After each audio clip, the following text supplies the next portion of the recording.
By the end of today's episode, you'll know how to rediscover the fun in acting, use play to strengthen your craft, and build confidence through real connection.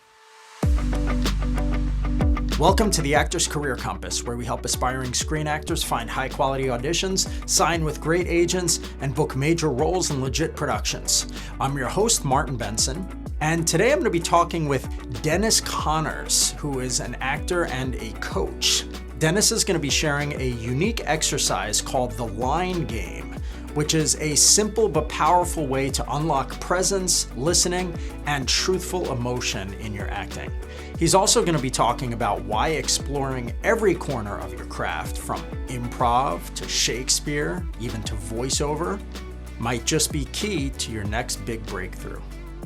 Dennis Connors is an actor and a teaching artist, and he's the founder of Central Jersey's Next Gen Acting, where he trains performers of all ages with a focus on connection and joy. He's been on camera in the horror movie The Canyonlands, all over television as Thumbs Up Jim in the National Firehouse Subs commercial, and the fiery antagonist Magnus in the podcast for young audiences 6 Minutes. Dennis is the recipient of an NJDCF Community Innovator Grant for the Rising Star Resilience Project, an empathy-driven arts program that builds confidence and community through positive childhood experiences. Thanks so much for joining me today. I'm super excited to chat. Yeah, I'm so excited to chat too. Thanks for having me. Yeah. So Dennis, I have a few questions that I want to go through with you. My first question is specifically about the line game, which is something extremely useful for actors. So can you explain what the line game is and why it's such an effective way to teach the acting fundamentals? Like, how can actors use something like this on their own to practice? Yeah, absolutely. So when I started working with younger actors before moving on to adult actors and even senior actors. And the one thing that we talk about is, how do you make strong choices?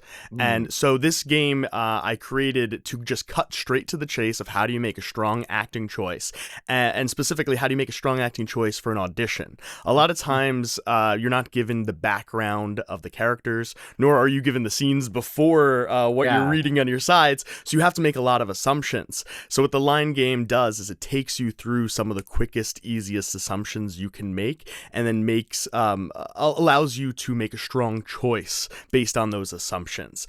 So when you're a comedian, you want to get your hour, right? You want to get your hour for Netflix or Hulu, or yeah, that's Disney Plus now, but or HBO or whoever, right? Mhm. And your comedy teacher always tells you to first start with a 5-minute set.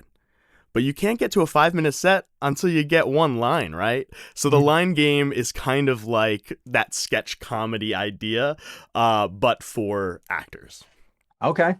So can Oh, I you meant to say stand-up idea. Sorry. Stand-up idea, not okay. sketch comedy. Blech. So can you give us an example of this? Like, walk us through a sort of quick round of this line game so that actors who are listening can just kind of get a sense of how it works.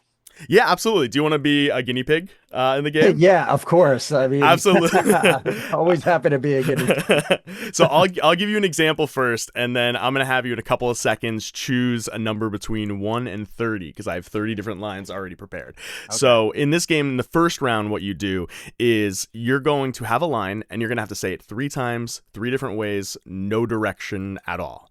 And then I'm gonna ask you a little bit about how you made those decisions. So if my line was "I want ice cream," for example, it could be, "I want ice cream. I want ice cream. I want ice cream." Right? So 3 distinct separate choices. Yeah. So choose a number between 1 and 30. All right.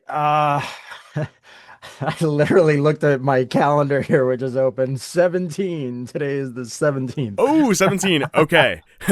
So here's your line. Guess what I found out today? You're not going to like it. Okay. So I'm delivering this 3 different ways. 3 different ways. All right. Well, guess what I found out today? You're not going to like it. Guess what I found out today? You were not going to like it. Guess what I found out today? You're not gonna like it. Nice. No, ooh, nice. You're an actor. So so how did you make those three choices? Honestly, like for the first one, I just kind of said what came to mind. I didn't really make necessarily a specific choice. For the second one, I almost kind of was like enjoying it. I was like, I'm gonna play some asshole. I was like, yeah, guess what I found out? You're screwed. And then the last one, I don't know, I just decided like maybe it was something like more like bad news that was happening, and I kind of felt more empathetic for the character. So the first one you kind of felt it. The second one you developed a character, and the third one was more like situational based. That you felt it, and it was something bad was happening. Yeah. Now the next couple of rounds, I'm gonna twist this on its head a little bit because those were great choices. Oftentimes, especially with younger kids, the first answer I'll get is I just felt it, or I chose three different feelings. Hmm. But the problem with feelings are they're kind of uh, they kind of like live in the ethereal, right? They're not very specific. It's not super tangible. And at the end of the day, emotions are typically a byproduct. In our own life, we're not thinking about choosing our emotions unless we're in therapy or whatever. And that's a good thing. But typically, we're concentrating on what we're trying to do, what we're trying to have happen. And then something happens and we feel a certain way. So in this next round, what I want you to do is same exact line. Guess what I found out today? You're not going to like it. But I want you to first choose three scene partners who are three different people that you can talk to and say that line to. Hmm. Okay. So should I tell you who they are? Yeah, tell me first and then go into All it. right. So I guess, and I should probably write this down just because I'm like terrible at remembering things. I Uh, could I could put it in the chat. I got them here, but one I'll pretend that I'm talking to my mom. Okay. One I'll pretend that I'm talking to my wife, and then one I'll pretend that I'm talking to uh my team member Samantha. Cool. All right, whenever you're ready, go for it. All right. So guess what I found out today? You're not gonna like it. Okay. All right. So that was to my mom. Now to my wife. Guess what I found out today? You're not gonna like it. All right, and then to Samantha. So guess what I found out today? You're not gonna like it. Now, really great three choices, and they were all completely different, but in subtle ways. How did it feel? And like, were there certain rules in your head when you were talking to each scene partner that you were like, all right, I can't say it like this. I have to say it like this because I have this type of relationship. How did you like? How was that round for you? I would say, yeah, there's definitely certain things that come into play. With my mom, I don't know, it's kind of I mean, the relationship between myself and each of these people is so different that, like, for instance, it's easy probably with Samantha because a lot of what we talk about is like joking around, and we just kind of have this fun type of relationship, and we also try to keep things light. Like we've dealt with things, and I'm always thinking of like a client, like some person creating some problem, and since she manages the headshot side of my business, it's kind of like, if there's bad news, I try to say it in a way that's kind of joking to not make it seem that bad. Right. With my wife, we're definitely, if I'm delivering bad news or something to her, it is kind of more on the empathetic side because I don't want to like, annoy her or make it seem like I don't care or something. Right. And the thing that's interesting about this line is just it's by nature, the way that this line is written is almost something that I wouldn't say to my wife comfortably because it sounds like I'm excited about it. Guess what I found out today? And then you're not going to like it, which is kind of like, somewhat difficult for me to do with my wife. And then with my mom, it was kind of like, again, we have like, I don't see my mom as often. And so our relationship isn't as like, you know, dynamic, I guess, as with these other situations. So I just kind of felt like, all right, I'm like talking to her on FaceTime or something and just kind of giving her some information, you know? Hmm. Absolutely. And for me, hearing it and seeing it, those three choices were crystal clear. When you imagine that you're talking to someone in that relational experience to you, you automatically drop in. I forgot to ask you if we record this visually, but something that I was seeing all these different micro expressions on your face as you were looking at your scene partner's reaction in the middle of your line. Because Mm. if I was like a kid and I'm talking to my mom and I want to get ice cream, right? I come down the stairs, I go into the kitchen, my mom's in the kitchen, and I'm like, "Hey, mom, can I have?" She turns around. I see her face. Ice cream? Right? We're going to change how we're going to say things even in the middle of the line based on the feedback that we're getting from our scene partner. So just crystal clear. If you're listening to this, we got a lot We of. we do have a YouTube version of the Oh, podcast. So if somebody's listening to this on Spotify or something else, just go to the YouTube channel. I think if you just search my name, Martin Benson, Bentsen, you'll be able to find the YouTube channel and it's going to be listed as the same episode number. oh, perfect. So then check it out. Yeah. Now, round two. I want you to choose one of these scene partners, just one. And in the next round, we're going to discuss what your objective is with this scene partner. So, which scene partner do you feel was most truthful? I don't know. I could probably go with Samantha. I love that was a fun one. All right, now with Samantha, and you already started talking about this before when you were talking about your relationship. But like, what's normally your objective if you're saying something like this to Samantha? Yeah, well, that's the thing is honestly, when I first did the line, I didn't necessarily think about anything specific. Again, getting clear on who I'm talking to is obviously critical. And so I was just like, how would I like normally say something like this? But our relationship in general is a mixture of fun and joking, but it's also obviously very serious and we talk about a lot of business related and growth related things. And then sometimes there's other stuff that's involved. I mean, sometimes we have like personal conversations and stuff, just things that are going on in our lives and we want to kind of work through or something together, like as friends.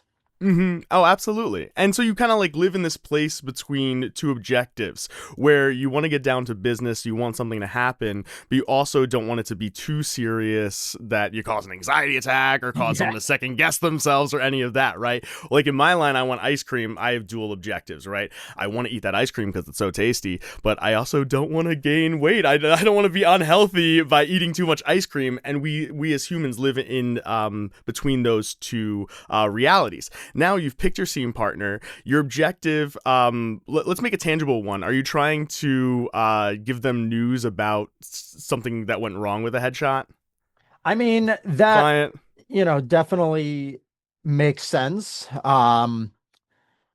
It may not be specifically like that. Like again, if I'm saying what was the line? Guess what Guess happened what today? I found out today. Guess what I found out today? You're not gonna like it. Uh, it may not be necessarily something like I would have to again, and it's really important, obviously, to make these decisions because if you're not clear on what the heck you're talking about, it's never gonna seem real. So to be very specific with it, I guess it would probably like guess what I found out today. I mean, maybe something like I found out a new business or marketing concept that is going to be really helpful, but it means that she's going to have to do a lot more work. Yeah, yeah, that's a good one. That one makes total sense. Yeah. So we have our objective, we have our scene partner. Now I want you to choose three actions, three tactics, ways that you're going to get your objective accomplished. So they're going to be verbs. Do you downplay how much work it's going to be? Do you joke it off so that she kind of knows that you're serious, but not really? What are three tangible verbs that you can use with this line? Um, And I also have a list if we want to go to the list. yeah, I mean, just for me to kind of think of one or two on my own and see if I'm even on the right track with this. I think that, yeah, one could definitely be joking. Uh, one could be sort of more like I don't know whether this counts as a verb or an adjective or whatever, but concerned uh for her. And then I don't know, yeah, you could definitely try giving me a few options. So yeah, so joke, expressing empathy. So that would be like the concern, the expressing Mhm. concern. Um, we can do explain, advise. We can turn the relationship on its head, and you can use a negative verb. Maybe the relationship is going sour, and you can do warn or command, something like that. Can I screen share real quick? Am I able Yeah, to? sure. I think you should be able to. So I have this on my website. I broke down verbs by different categories. I don't know. Can you see that right there? Yeah, yeah, yeah, I can see it. So you can choose one of these categories if you want, and then Um, choose a verb. yeah, let's see. Interesting. This is actually really helpful for people who are listening to it. I definitely recommend going to YouTube so you can see the different options. We're just looking at the first page, right? Not the second page. Well, there's two pages. Let me. Can you see all of it now?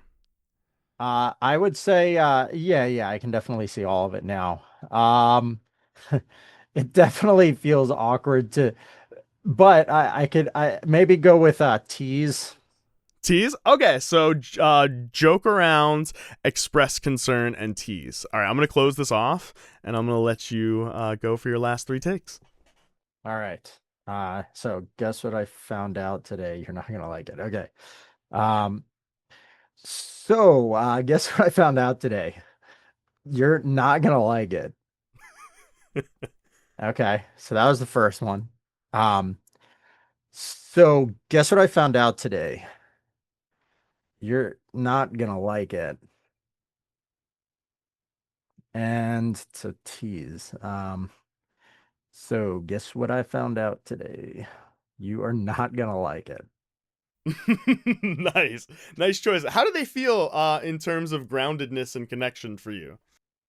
I definitely felt like they were realistic. I do feel like obviously saying it a few more times or something because maybe they were a little bit rough around the edges, just kind of like Oh, of diving course. right into them, especially like the other ones besides joke.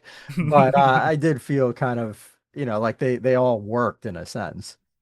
So my theory of acting is emotions are kind of like the Wikipedia of the acting world. They're a good place to start if you're reading through a scene, reading through a monologue. Oh, my character might be feeling this, my character might be feeling that, but it's hard to make that tangible. So actors are called actors, not emoters. It's all Mm. about action. How can you add that verb? How can you add that tactic so that you can go about getting that character's objective? And that will make the strongest choice in the quickest amount of time, especially because nowadays you might have a turnaround time on a self tape that's like 2 days, 3 days. I think the minimum for SAG right now is 72 hours. Did that change to, or is it 48? I forgot. I don't One of the two. remember. But it's still a short amount of time to be able to make choices really quickly. Yeah. So I go over this with all my students, no matter their age, to cut down to the fundamentals, and so that they can make grounded choices as quickly as possible. And you're right. Yeah, of course you need to rehearse it more and iron out all the details. But it's all about the efficiency in choice Yeah. making. Awesome. No, that's really, really cool. I love something as someone who studied film directing myself. Actually, I don't know why I'm closing my laptop. I got to keep my questions open in front of here. Um, as someone who studied film directing, that's what I studied in college. Uh, One of the most important things that we learned is don't do result direction, right? Which is don't say, "Oh, I need you to be more sad," because like, well, what does that mean? Like, are you want me to be sad because like I dropped my ice cream on the floor, or sad that I'm looking back on my life and realize I never did what I really wanted to, or something? Like there's such a range of sadness, and so what I like about this sort of technique here that actors can use is, I mean, a number of things. First off, it's just fun. It's really cool to do this and an enjoyable way to kind of practice. But two, it does get people specific enough that it's not just, like you said earlier, like playing the emotion where it's just going to kind of come off hollow or not based in anything real. I think like one thing that I oftentimes teach my clients when I'm working with them and we're kind of looking like, let's say at a self tape or something, is like the why, right? You have any decisions that you make, like, okay, I'm talking to this person, but like, why am I saying this? Right. So it's like if my line is, I'm already forgetting what it is. Guess what I found out today? You're not going to like it. I'm like, all right, well, why would I say you're not going to like it? Or why would I say, guess what I found out today? And if I come up with a reason, like we did there when you asked me like what is the situation that could make that realistic, and I'm like, well, it's a business thing that's going to help the business grow, let's say. So I'm excited about it. Guess what I found out today? But then why would I say you're not going to like it? Because it means more work for this person.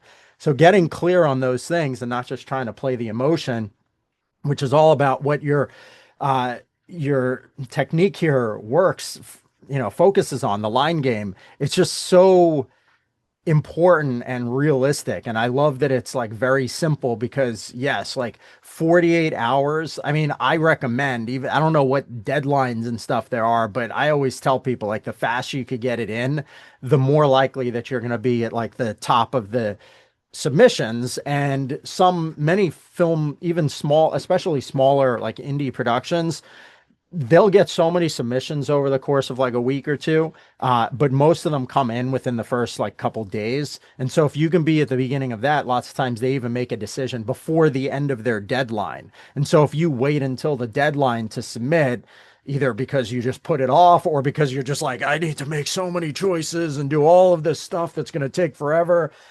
they might have already made a decision before you got your submission in. So this technique, this game that you have is so effective. I love it. Thank you. And you're completely right. You have to get it in as quickly as possible because if you're doing a job, you want to get it done as efficiently as possible. So on their end, the casting side, they were all right. Let's get this cast as quickly as possible, right? Oh, this one's perfect. Let's go. And it's also cool because a lot of especially for bigger roles, right?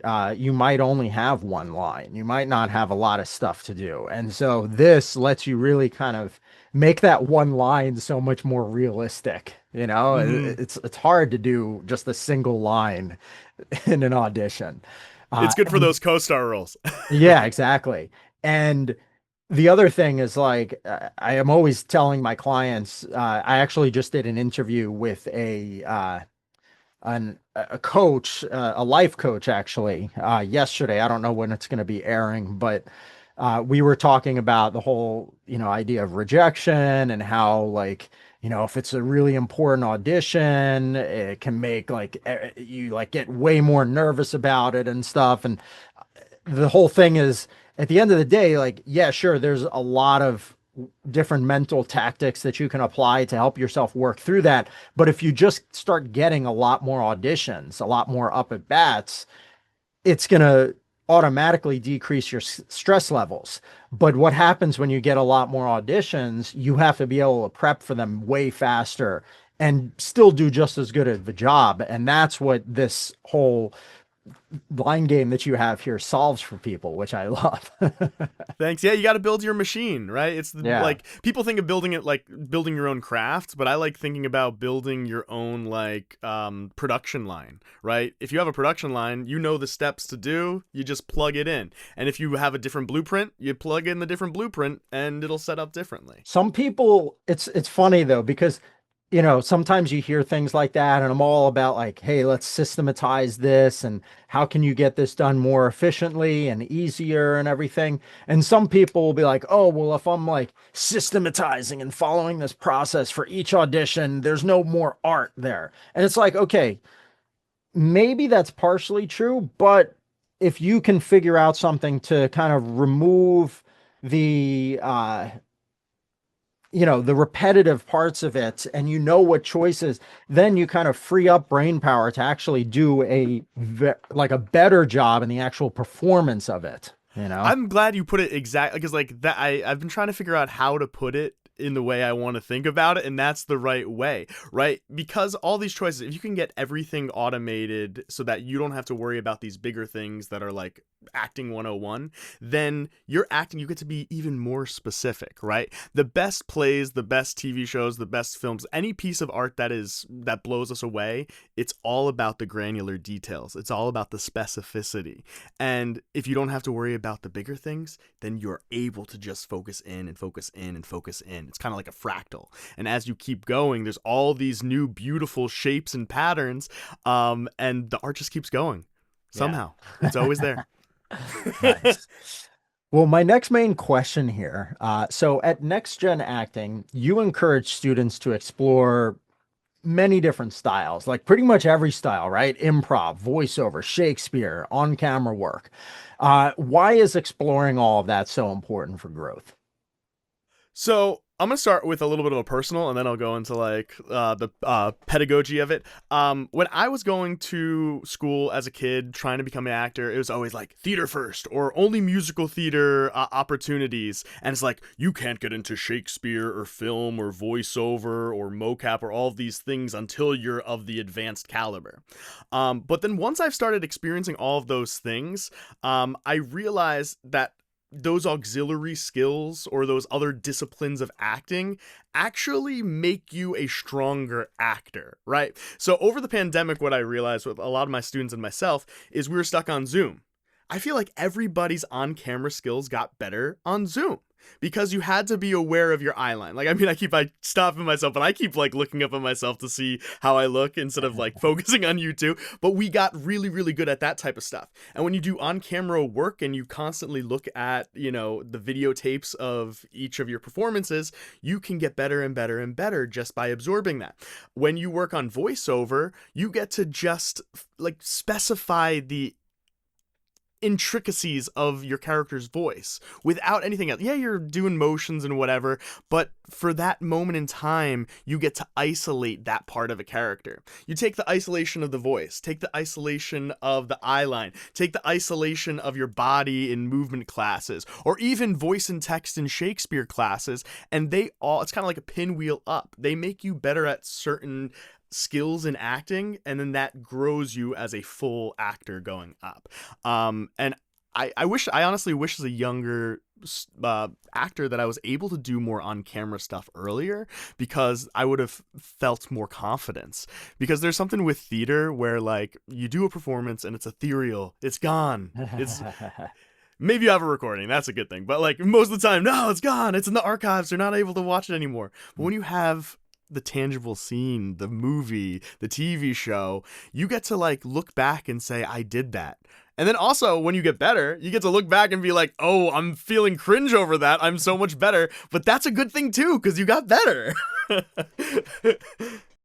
No, I love that. It's an actually really, really interesting way to look at it, that you get to kind of break it down and work on all these different things together. They kind of combine. Sometimes, I guess, depending on what style or what people are learning, have you ever found that one sort of could mess up somebody's performance in another area, or like, make it more difficult because suddenly they start, let's say like someone learns film acting first and then does theater and has to be, let's say, bigger for the audience. And then have you noticed anything like that? And how do people deal with something like that? Oh, absolutely. It's kind of like what you just said. When you start out in film and you have to go to theater, you have to make it bigger, and sometimes students, they might not have as strong or as developed of a voice, so they might have issues projecting. So then you kind of have to isolate those skills to get them stronger at the overall theatrical acting skill. A lot of musical theater actors, when they go to on camera work, they're too large. Mm-hmm. Right, the expression is just too big, and it's kind of overwhelming because we're in this box rather than having 100 feet distance between, like, if it was a TV, right? That's a completely different experience. Theater is more like a wide shot than a close shot. So talking to them in the language that they understand can help bridge that gap, figuring out what small skills help aid them and push them to getting better. But at the end of the day, all the different art forms, they come back to storytelling. And the most important part of that is the logic. Like what you were saying before, the whys. Why is the character doing this? Why does the story happen in this way? Why are they in this location as opposed to this location? Why is the time matter? All of these whys you can ask. I feel like my 2-year-old son, actually. But funny enough, the one area that I feel like could mess you up, and I never thought about it until dealing with these students, younger students that are having their voice change, there could be like an issue with them in voiceover class where they start hearing themselves and then they start judging their own voice because they don't like it, because it's so high pitched, because as their voice is changing, there's cracks and stuff, which that can denigrate your confidence, of course. But that's part of being in middle school and high school, unfortunately, is going through that difficulty. Yeah, we all don't go out of puberty unscathed. Makes sense. I have a 5-year-old son, and I know one day he's going to go through that. He's not into acting, but he's already kind of at this stage where he's like, "Oh, I don't want to wear this," you know. Uh, All right. So now, if an actor could only add, let's say, one new discipline to their toolkit in the next like couple months, what would you recommend that they focus on and why? I would say voiceover. Not because I love it. I just love voiceover the most, especially in the pandemic. It was something that just kept going rather than being shut down. But I feel like in terms of acting, let me just pause for a second. A lot of British actors get cast. Why is that? I wonder. And my answer to that question is I think it's their attention to voice and text, in their ability to use their language to get what they want. Hmm. And I feel like that type of training is so much stronger in um, uh, London than over here in America. I feel like the way that we can start making American actors stronger in voice and text is focusing on voiceover. Because when we talk about voice and text, usually acting teachers are only talking about Shakespeare. But younger actors, they connect with anime, they connect with animation, they connect with video games. So there's a way to show those skills of overutilizing and over articulating and really juicing those words. Through a different kind of educational lens. Hmm. So I would say voiceover. Yeah. Voiceover makes a huge difference. And like, especially with kids and especially in New Jersey, because New Jersey, we talk way, way too fast. Focusing on your voice helps slow down the performance, and slow is smooth, smooth is fast. Yeah.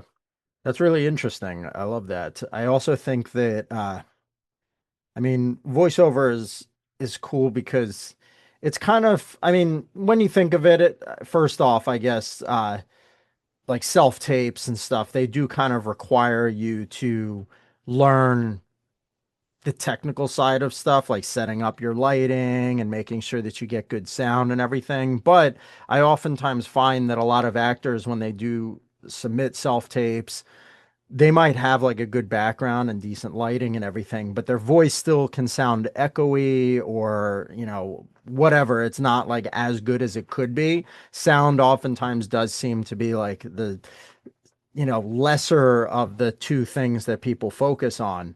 And it's funny, I mean, years ago when I was studying film, my professor, he would joke and say, you could shoot your film on toilet paper as long as it has good sound and a good story, you know? But basically, like, I think that when you focus on voiceover, it helps with your performance. It also helps you learn how to kind of communicate in a way that really comes across and is easier for people to kind of follow. And then it helps with your self tapes and everything too, because if you have really clean professional audio and you can get that on your self tapes, you'll start noticing it a lot more when you're just recording audio. Then, when you submit those self tapes, or at least have some on your profiles when you're trying to reach out to agencies, they'll watch that and it's like an unconscious thing. And the agent gets more impressed. It's like, oh, this person, they seem really professional compared to some other actors who might have still had like a professional background, but they have like that echoey sound and it just doesn't seem like they're as put together and everything in their career. So it kind of makes a better impression.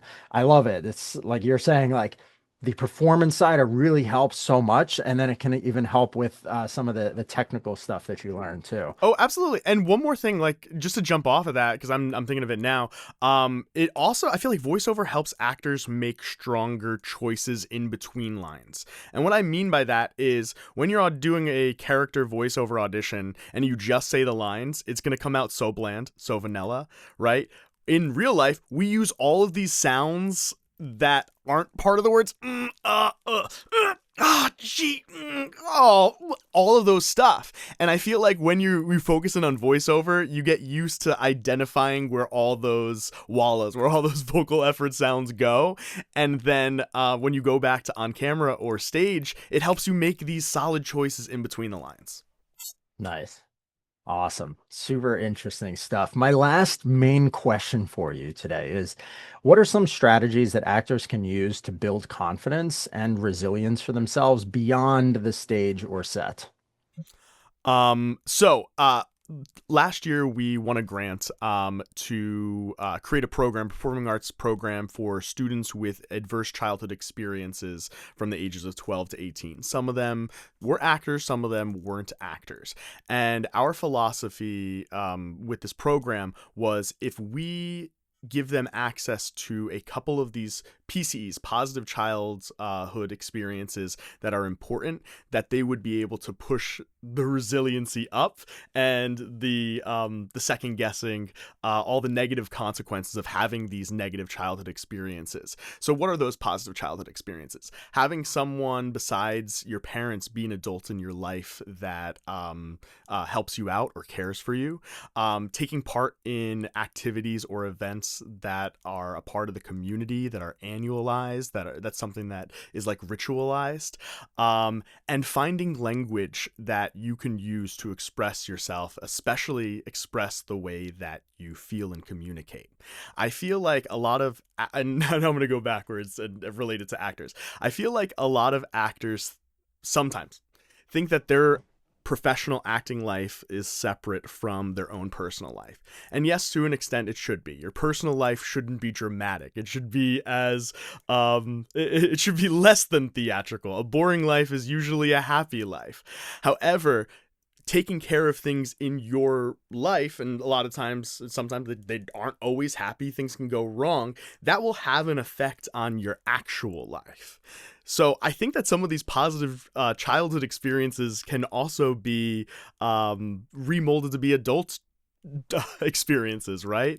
Making sure that you have other friends around you of different ages that, care about you and care about what's going to happen to you. Making sure that you're being a part of the community and you're finding a way to fit in. Taking care of your health. And most importantly, and I think acting goes directly to this, is acting class and being part of shows. It forces you to concentrate on your feelings and the feelings of others and the connection between you and those others' feelings. And that allows you to communicate about what you're experiencing in a deeper way. And by doing that, that makes life easier. It allows you to get what you want. It allows you to express boundaries. And ultimately, I feel like acting can help your mental health, and you need to take care of your mental health to be a good actor. Yeah, I agree with all that stuff 100%. It's amazing. Yeah, so many people they just kind of like, oh, I just have to do work, and it's like their whole life kind of gets lopsided into working, and if something doesn't work out there, then they get all stressed and everything. But it's kind of like if you have all these different areas and things that you're focused on, you can be successful in other areas, and sometimes things in work might not work out, but because all these other areas are really going well, then you're still satisfied and centered and you can quickly get back on track with the work side. Then maybe a different area kind of breaks down, but at least if most areas are stable instead of you only focus on one and you have nothing else, then when that one thing goes wrong, it's horrible. So super, super important stuff. I love it. Now, I would like to just ask you if you're open to sharing, if actors wanted to learn more, get in touch, potentially work with you. Are you open to sharing some contact info, how people can do that? We'll also include, of course, any links that you'd like us to in the description for people to click on. Absolutely. We're Next Gen Acting. That's our Instagram. I think our TikTok is Next Gen Acting New Jersey. I'd have to double check that. But you can email, call us, text us. If you email us or you can email me directly if you have any questions. Dennis, DENNIS at nextgenacting.com. It might take a little bit of time for me to get back to you, but I try to get back to everyone. If you give us a call or text, our business number is 908-315-3525. We have a lot of in-person classes going on. We haven't had a lot of virtual lessons lately, but we do take on acting clients that are virtual. We help out with auditions and help out with pretty much anything. We just have a lot of fun over here. Awesome. And so nextgenacting.com is the website? nextgenacting.com. And if you want to support the Rising Star Project, because we've spun that off into a 401c 3 nonprofit. I just had a brain fart in the middle of that. You can. It's risingstarproject.com. And we're going to be starting our new cohort soon. We're excited to get that off the ground again. Amazing.